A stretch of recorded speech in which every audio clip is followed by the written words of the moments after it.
Hello? Isabel? Hello, Jonas. Si Catherine. Oh, kung hinahanap mo si Catherine, kasama ko siya ngayon. Ihahatid ko siya sa inyo.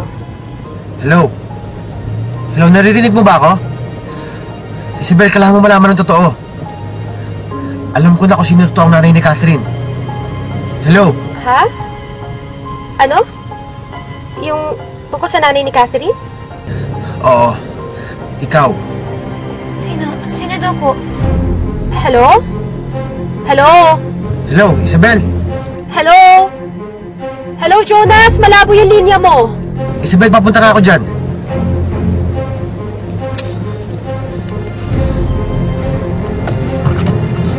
Hello? Hello?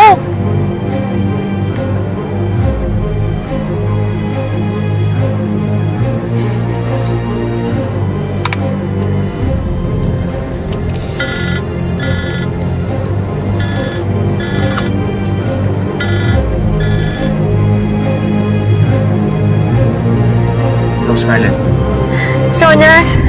Jonas, once and for all, mag-usap naman tayo. Sige na, ihinto mo yung sasakyan. Sandali lang, please.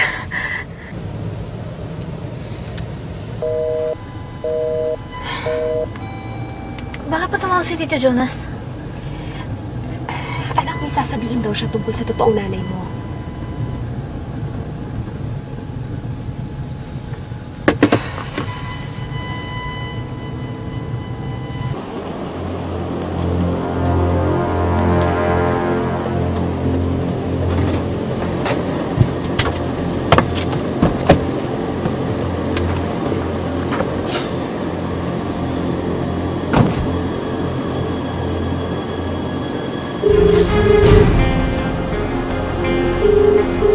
Hello? Isabel? Narinig mo na ba ako? Hindi ako papayag na sirain ang buhay ko, Jonas. Hello? Isabel? Papatayin ko kahit sinong gustong magpabagsak sa akin.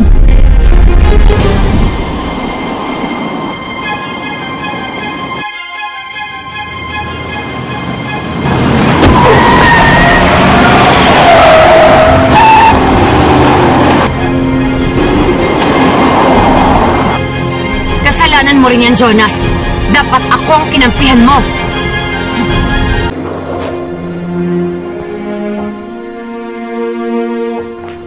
Oh, Catherine, nandyan ka na pala. Si Mami po. Ay, ano ba kayong mag-ina? Lagi kayo naghahanapan. Wala, umalis. Saan daw po siya nagpunta? Kailangan ko po siya makausap eh. Hayaan mo na. Kakausapin mo na lang siya kapag dumating na siya.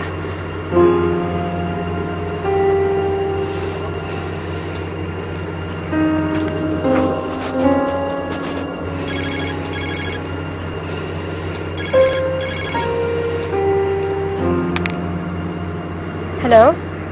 Pwede ho bang makausap si Miss Isabel Salvacion? Opo, ako nga po to. Sino po to?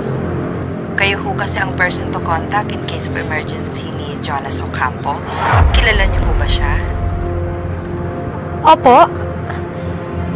Ano po nangyari sa kanya? Anong emergency yan?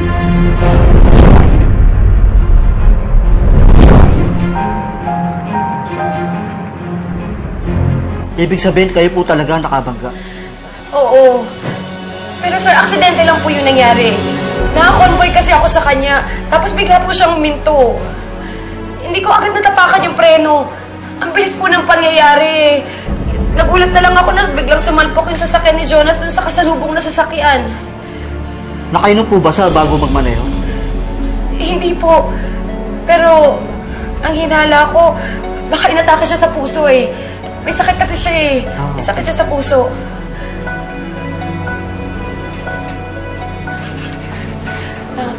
Doc, kamusta po si Jonas? Mabubuhay pa po ba siya?